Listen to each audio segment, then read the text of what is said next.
Students, আমি তোমাদের সুজয় দা। আজ থেকে আমরা তোমাদের স্টার্ট করতে চলেছি 2000 কোশ্চেনের একটা জিকে সিরিজ। কোন এক্সামের জন্য? সামনে আমাদের মিসলেনিয়াস এক্সাম আসছে, সেই এক্সামের জন্য। আমরা একটা ভাইরাল ডেট পেয়েছি 4 অক্টোবর, সেটা ধরেই আমরা চলবো। তার মধ্যে আমরা চেষ্টা করব 2000 ইম্পর্টেন্ট কোশ্চেনের একটা সিরিজ চালাতে, যেখান থেকে ম্যাক্সিমাম আমরা ইনপুট অ্যান্ড আউটপুট দুটোই পাই। মিনিমাম ইনপুট দিয়ে ম্যাক্সিমাম আউটপুট যেন আমরা এক্সামে দিতে পারি, সেই জন্য আমাদের আজকের সিরিজ স্টার্ট হচ্ছে। ঠিক আছে, চলো আমাদের ক্লাসটা স্টার্ট করা যাক। আর একটা কথা, ক্লাসটা শুধু দেখবে না, ক্লাসের কোশ্চেনগুলো নিয়ে থেকে অ্যাটেম্প করার চেষ্টা করবে, অ্যান্ড শেষে কমেন্টে বলবে কার কত স্কোর হলো। চলো first question. Who was the first independent king of ancient Bengal? আমাদের বাংলার প্রথম স্বাধীন রাজা কে ছিল? কি অ্যান্সার হবে? শশাঙ্ক। চলো, কেউ যদি পিডিএফ চাও তাহলে সেটা আমাদেরকে কমেন্টে বলবে, আমাকে কমেন্টে জানাবে, পিডিএফ দেওয়ার আমি ব্যবস্থা করে দেবো। অ্যান্ড তুমি পিডিএফটা পেয়ে গেলে তখন তুমি এক্সট্রা যে ইনফরমেশন আছে সেগুলো পড়তে পারবে। ঠিক আছে, চলো আমি এখানে এক্সট্রা ইনফরমেশন বলবো না, কারণ কম সময়ের মধ্যে আমরা বেশি কোশ্চেন করার চেষ্টা করব। Which movement was launch in response to the partition of Bengal 1905? মানে 1905-এর সময় যে বঙ্গভঙ্গ প্রতিরোধ আন্দোলন, কোন আন্দোলনটা স্টার্ট হয়েছিল? কোন আন্দোলন স্টার্ট হয়েছিল? স্বদেশী আন্দোলন। এবার তোমরা রিকল করবে স্বদেশী আন্দোলনের কোন কোন নেতা ছিল, কোন ডেটে স্টার্ট হয়েছিল, সেই জন্য এই আমার ডিটেল এক্সপ্লেনেশন। এটার জন্য পিডিএফে আমাকে কমেন্ট করবে, আমি পিডিএফ দেওয়ার ব্যবস্থা করে দেবো। In which year took place the historical Indigo movement? মানে ইন্ডিগো মুভমেন্ট যেটা হয়েছিল, নীল বিদ্রোহ, সেটা কত খ্রিস্টাব্দে হয়েছিল? বাংলা ডেটগুলো একটু দেখতে পাচ্ছ, টাইপিং একটু প্রবলেম হয়েছে, বাংলা ডেটগুলো, ইংলিশ ডেটগুলো দেখবে। ঠিক আছে, মনে রাখবে নীল বিদ্রোহ মানে ইন্ডিগো রেভলিউশন যেটা স্টার্ট হয়েছিল 19 1856, ভুল বললাম, 1859। একদম আমাদের যে মহাবিদ্রোহ হয়েছিল তার পরপরই স্টার্ট হয়েছিল। তো যদি কোশ্চেনে শুধু শুধু থাকে 1859, তাহলে শুধু এটা অ্যান্সার হবে। আর এখানে অপশন আছে 1859 টু 1860, শোনো এটা অ্যান্সার। তারপর,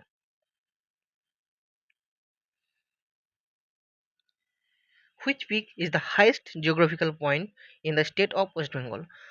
পশ্চিমবঙ্গের ভৌগোলিক সীমানার সর্বোচ্চ পর্বতশৃঙ্গ কোনটি? তাহলে সবচেয়ে পর্বতশৃঙ্গ কোনটা? আমাদের সান্দাকফু। সান্দাকফুর হাইট কত সেটা আমাদের জানতে হবে। দেখো, 36 মিটার। চলো তো এগিয়ে যাই আমরা। Which river act as a natural boundary between the state West Bengal and Sikkim? Sikkim আর ওয়েস্ট বেঙ্গলের মধ্যে যে আমাদের ব্যারিয়ারটা আছে, কোনটা হচ্ছে প্রাকৃতিকভাবে সৃষ্টি আমাদের ব্যারিয়ার? অ্যান্সার হবে রঙ্গিত, রঙ্গিত রিভার। এখানে কিছু এক্সট্রা ইনফরমেশন আছে, যেমন তিস্তা, তিস্তা রিভারকে কী বলা হয়? Life line of Sikkim. আর আমাদের বেঙ্গল আর আসামের মধ্যে দিয়ে কোন নদী গেছে? যেমন সাঙ্কোস রিভার। এই এক্সট্রা ইম্পর্টেন্টগুলো খুব ইম্পর্টেন্ট, যেগুলো তোমাদেরকে জানতে হবে। Sundarban region was declared UNESCO world heritage site in which year? বলতে চাইছে সুন্দরবন যে আমাদের ওয়ার্ল্ড হেরিটেজ সাইট হয়েছে, ওটা কোন ইয়ারে হয়েছিল? অ্যান্সার কী হবে আমাদের? 1970, 1987, 1987। এখানে তোমাকে জানতে হবে, মানে ইউনেস্কো ওয়ার্ল্ড হেরিটেজ সাইট ছাড়াও অনেকগুলো তকমা পেয়েছে, সেইগুলো আমাদেরকে পরপর রিকল করতে হবে। হুম, যেমন প্রজেক্ট টাইগার, সুন্দরবন 1978 পেয়েছে। ন্যাশনাল ন্যাশনাল পার্ক যেটা, ওটা পেয়েছে 1984-এ। এরকম করে সবগুলো তোমাকে রিকল করতে হবে।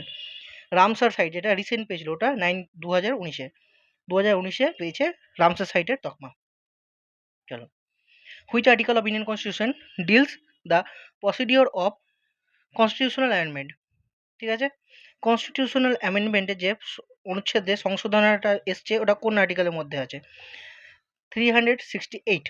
হুম, চলো তারপর, এখানে কিছু কিছু ফ্যাক্ট আছে যেগুলো তোমরা পিডিএফের মাধ্যমে পড়বে, অ্যান্ড আমি কিছু এক্সট্রা কি ইনফরমেশনগুলো বলে দিচ্ছি। যেমন এখানে আছে আমাদের national emergency, financial emergency. National emergency কত আর্টিকেল আছে? 352। ফাইন্যান্সিয়াল এমার্জেন্সি আছে 368। এটা তোমাদের হোমওয়ার্ক, মানে আমাকে কমেন্টে জানাবে 356 আর্টিকেলে কি আছে, সেটা কমেন্টে বলবে। 8 শিডিউলে আমাদের কতগুলো ভাষা আছে। 8 schedule of Indian constitution currently recognise how many official language, বলো কতগুলো ল্যাঙ্গুয়েজ আছে? 22। চলো এবার আমাদেরকে জানতে হবে যে কিছু কিছু ইম্পর্টেন্ট ল্যাঙ্গুয়েজ আছে যেগুলো কোন সালে অ্যাড হয়েছে। যেমন 21st অ্যামেন্ডমেন্টে দেখতে পাচ্ছ কিনা, একটু জুম করে দিচ্ছি। 21st অ্যামেন্ডমেন্টে কি হয়েছিল? সিন্ধি অ্যাড হয়েছিল। 71st অ্যামেন্ডমেন্টে কি? তিনটা, K M N, K for Konkani, M for Manipur, N for Nepal.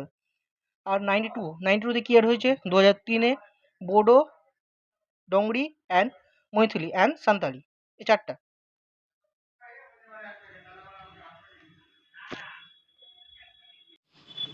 চলো নেক্সট কোশ্চেন বলছে which fundamental rights was remove from part 3 by 44 constitutional amendment act. বলতে চাইছে 1978 সালে 44 সংবিধান সংশোধনী থেকে কোন মৌলিক অধিকারটি বাদ দেওয়া হয়েছিল? আমরা এটা সবাই জানি, এটা খুব ইম্পর্টেন্ট একটা কোশ্চেন যেটা প্রায় এক্সামে দেয়। কি হবে? Right two property. এবার আমাদের মনে রাখতে হবে রাইট টু প্রপার্টিটা কোন আর্টিকেলে গিয়ে পৌঁছেছে। কত আর্টিকেলে? আর্টিকেল 300A, যেটা লিগাল রাইটসের মধ্যে পড়ে এখন। ঠিক আছে, তারপর question, who was the founder of the Indian national Congress? কোশ্চেনটা ভালো করে লক্ষ্য রাখবে। বলেছে ফাউন্ডার কে? আজাদ হিন্দ ফৌজ বা ইন্ডিয়ান ন্যাশনাল আর্মির ফাউন্ডার কে? কত সালে ফাউন্ড হয়েছিল? 1942-এ। এই কোশ্চেনটার সবাই ভুল করে অ্যান্সার দেয় নেতাজি, কিন্তু এটার অ্যান্সার নেতাজি হবে না, এটার অ্যান্সার হবে ক্যাপ্টেন মোহন সিং। ফাউন্ড করেছিল ক্যাপ্টেন মোহন সিং, দেন ক্যাপ্টেন মোহন সিং রাসবিহারী বসুর হাতে দিয়েছিল, অ্যান্ড রাসবিহারী বসু ট্রান্সফার করেছিল নেতাজি সুভাষচন্দ্রের হাতে। এটা মনে রাখতে হবে, নেতাজি সুভাষচন্দ্রের হাতে কখন গেছিল? 1943-তে সিঙ্গাপুরে, ওটা হাতে হস্তান্তর হয়েছিল। আর এটা মনে রাখতে হবে, নেতাজি সুভাষচন্দ্র বোস একটা রেজিমেন্ট তৈরি করেছিল এর মধ্যে, যেটা ছিল লক্ষ্মী একজন রানী, ঝাঁসির রানী লক্ষ্মীবাই বাই নামে একটা আমাদের রেজিমেন্ট তৈরি করেছিল সেই ন্যাশনাল ফোর্সের মধ্যে। চলো তারপর কোশ্চেন, হুইচ বলছি institution are use to measure, which instrument is use to measure the moisture content of humidity in air? তাহলে ময়েশ্চার কন্টেন্ট, যেটা আর্দ্রতা বলে, আর্দ্রতা পরিমাপের যন্ত্রের নাম কি? আর্দ্রতা পরিমাপের যন্ত্রের নাম কি? দেখো সবাই এই দুটো তো ক্যান্সেল করেই দেবে, কোনটা প্রবলেম হবে? Hydrometer and hygrometer. কি হবে আমাদের? হাইগ্রোমিটার। চলো নেক্সট কোশ্চেন, এখানে দেখে নেবে কিছু ফ্যাক্ট দেওয়া আছে যেগুলো খুব ইম্পর্টেন্ট, ব্যারোমিটার, বায়োমিটার। ঠিক আছে, চলো next question, what is the chemical name of the common bleaching, baking soda use in cooking? তাহলে কুকিং করতে যে কুকিং সোডা, বেকিং সোডা যেটা বলে, সেটার নাম কি? ঠিক আছে, সেটার নাম কি হবে? Sodium bicarbonate. ঠিক আছে, চলো এবার এইখানে দেখো কিছু কিছু নাম দেওয়া আছে যেটা খুব ইম্পর্টেন্ট, হ্যাঁ, যেমন washing soda, common salt and silk lime, হ্যাঁ, যেমন এটা মধ্যে, এটা আর ব্লিচিং সোডার মধ্যে সবাই গুলিয়ে ফেলে। চলো এগুলো সব দেখে নেবে, এগুলো খুব ইম্পর্টেন্ট ফ্যাক্ট, এগুলো গুলিয়ে যায়, সেই জন্য আমি আবার এক্সট্রাভাবে দিয়েছি। ঠিক আছে, চলো,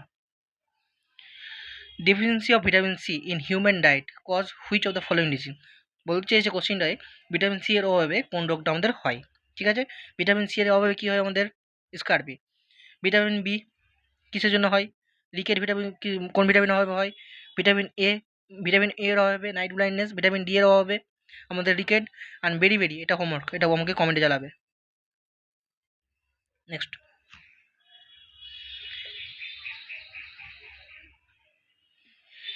which layer of atmosphere contains the protective ozone layer that absorb বলছে হার্মফুল আল্ট্রাভায়োলেট রে? ওজোন স্তরের ক্ষতিকারক যে অতিবেগুনি রশ্মিটা থাকে ওটা কোন স্তরে থাকে সেটা জিজ্ঞেস করেছে। কোনটা? এটা স্ট্র্যাটোস্ফিয়ার। ঠিক আছে, চলো এগিয়ে যাই আমরা, কিছু ইম্পর্টেন্ট ফ্যাক্ট আছে যেগুলো তোমাকে জানতে হবে। চলো, আর এই যে আমাদের লেয়ারগুলো আছে, কোন লেয়ারে মধ্যে আমাদের কোন লেয়ারের পর কোন লেয়ারটা থাকে সেগুলো তোমাদেরকে জানতে হবে। কোন লেয়ারে আমাদের কোন জিনিসটা ইম্পর্টেন্ট, যেমন আয়োনোস্ফিয়ারে আমাদের যে টেলিকমিউনিকেশনের যন্ত্রপাতির যে ওয়েভগুলো তৈরি হয় সেগুলো আয়োনোস্ফিয়ারে থাকে। তারপর জেট বিমান কোন কোন স্তরে ওড়ে সেগুলো আমাদের জানতে হবে। হ্যাঁ, সেগুলো তোমরা একটু রিক্যাপ করবে। Who was the author of the famous historical play Mricchakatikam? মিচ্ছাকটিকামের রচয়িতাটা কে? কে হচ্ছে মিচ্ছাকটিকামের রচয়িতা বলো? সুতরাং চলো এগিয়ে যাই। এবার দেখো কালিদাসের কিছু ইম্পর্টেন্ট যে রাইটিং আছে সেগুলো আছে এখানে। তারপর বিশাখ দত্তর, এগুলো দেখে নেবে। চলো তারপর এখানে একটা আমাদের মিসলেনিয়াসে দেখবে কিছু কিছু ইম্পর্টেন্ট রাইটারের এক্সামে কিছু কিছু ইম্পর্টেন্ট কবি বা লেখকদের লেখা বা তাদের যেটা আমাদের বলে ডাক নাম বা তারা যে নিক নেমে যারা লিখতেন সেই নামগুলো বা তাদের কিছু কিছু স্পিচ আছে, সেরকমই এখানে দেওয়া হয়েছে। ঠিক আছে, এখানে কি বলেছে? শ্বেতা ভয় শূন্য উচ্চ এটা শির, এই পংক্তিটি কার? সবাই জানে এটা রবীন্দ্রনাথ ঠাকুর। এগিয়ে চলো তারপর। In West Bengal famous Dokra craft, আমাদের যে ডোকরা ক্রাফট আছে সেটা হুইচ অফ দ্য ফলোয়িং আর্টের ট্রেডিশন, কোন ট্রেডিশনের থেকে এটা তো এসছে? কী হবে answer? Non ferrous metal casting using lost wax technique. ঠিক আছে, শোনা মনে রাখতে হবে ওয়েক্স টেকনিক থেকে এসছে, এই জিনিসটা মনে রাখলে এই জিনিসটা চলে আসবে। হ্যাঁ চলো তারপর কিছু এক্সট্রা ইনফরমেশন দেওয়া আছে যেটা তোমরা পড়ে নেবে। হুইচ ফান্ডামেন্টাল সাব কী বলছে কোশ্চেন একটু মনে হচ্ছে ভুল আছে। হ্যাঁ, সাব অ্যাটমিক হবে, শুধু সাব অ্যাটমিক না, শুধু অ্যাটমিক হবে। Atomic particle was discovered by J J Thomson. J J Thomson কি কোনটা আবিষ্কার করেছিল? মানে জে জে থমসন 1896-এ যে কণাটা মানে যে পার্টিকেলটা আমাদের অ্যাটমের যে পার্টিকেলটা আমাদের ডিসকভার করেছিল সেটার নাম কি? জে জে থমসন কি হবে বলো? ইলেকট্রন। চলো এগিয়ে যাই। এখানে তোমাকে জানতে হবে প্রোটনের কে আবিষ্কার করেছিল, নিউটন কে আবিষ্কার, প্রোটন কে আবিষ্কার করলো রাদারফোর্ড, নিউটন জে চ্যাডউইক। তাহলে তিনটে জিনিস এখানে, proton neutron and electron. Proton কে করলো রাদারফোর্ড, নিউটন কে করলো Chadwick and J J Thomson কি করলো ইলেকট্রন। এখানে জেনে রাখবে electron negative charge, proton positive charge, neutron নিউ নো নো না প্লাস না মাইনাস, নিউট্রাল। ঠিক আছে, নিউট্রন হচ্ছে নিউট্রাল। চলো এগিয়ে যাই। The battle of Plassey was fought at which exact date? Exact date চেয়েছে। হ্যাঁ, ইয়ার তো সবাই বলে দেবে কিন্তু এক্স্যাক্ট ডেট চেয়েছে। আমরা জানি কত সালে স্টার্ট হয়েছিল পলাশি যুদ্ধ? 1757। হ্যাঁ, তাহলে 23 June 1757।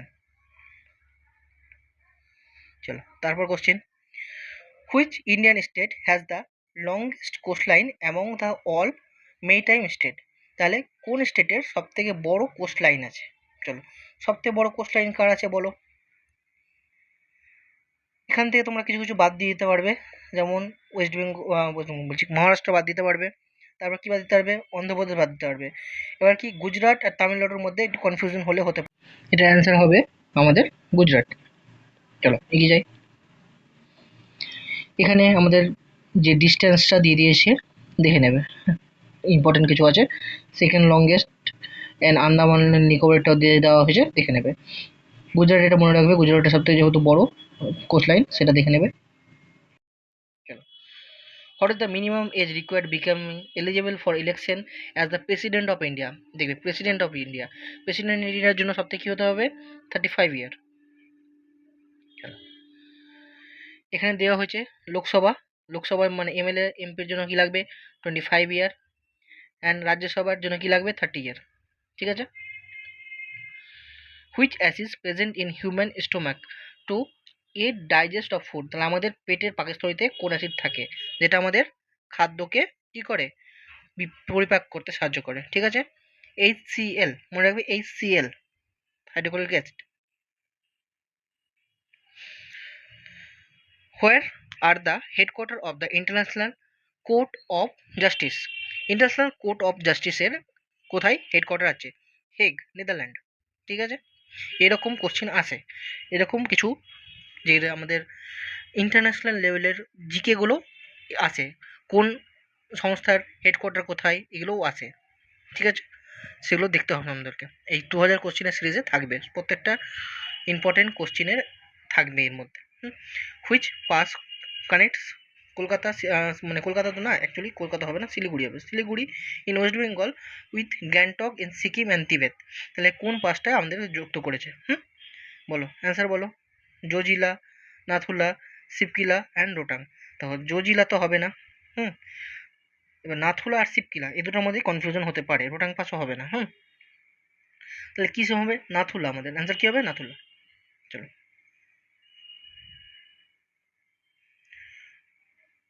Who created the immortal iconic Bengal fascination detective character Byomkesh Bakshi? যে চরিত্রটা ওটা কে তৈরি করেছিল? কে করেছিল? আমাদের শরদিন্দু বন্দ্যোপাধ্যায়। এরকম কোশ্চেন আমাদের মিসলেনিয়াস এক্সামে আসে, যে কোন ক্যারেক্টার কে তৈরি করেছে, যেমন নন্টে ফন্টে, বাটুল দি গ্রেট, আরও যে কমিকের বিভিন্ন স্রষ্টা আছে তাদের নামগুলো আসে।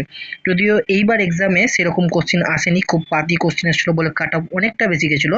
কিন্তু এই বছরের ডাব্লিউবিসিএস এক্সাম দিয়ে সবাই বুঝতে পেরে গেছো আশা করি, যে কোশ্চেন এইবার অতটা পাতি কোশ্চেন আসবে না। সেই জন্য আমাদেরকে সব রকমভাবে রেডি থাকতে হবে। যে টাইপের কোশ্চেন মিসলেনিয়াসে আসে সেই রকমের কোশ্চেন আমাদেরকে রিভিশন করে নিজেকে প্রিপেয়ার করে যেতে হবে। চলো, তারপর কি বলেছে? Which gas law state that the constant temperature gas volume is inversely proportional to the pressure. তা কি বলছে? স্থির উষ্ণতায় গ্যাসের আয়তন চাপের ব্যস্ত অনুপাতিক। এটা কোন সূত্র থেকে জানা যায় আমাদের? কি হবে? বয়েলস ল। বয়েলস ল। দেখো, এর মধ্যে অ্যাভোগাড্রোর সূত্র তো আগে তুমি বাদ দিয়ে দিতে পারবে। বলছে গ্যাস লুকাস ল, এটা আগে থেকে চার্লসের ল আর বয়েলস লর মধ্যে তোমাদের একটু কনফিউশন থাকতে পারে, কিন্তু অ্যান্সার হবে আমাদের বয়েলস সূত্র ল বা বয়েলসের সূত্র।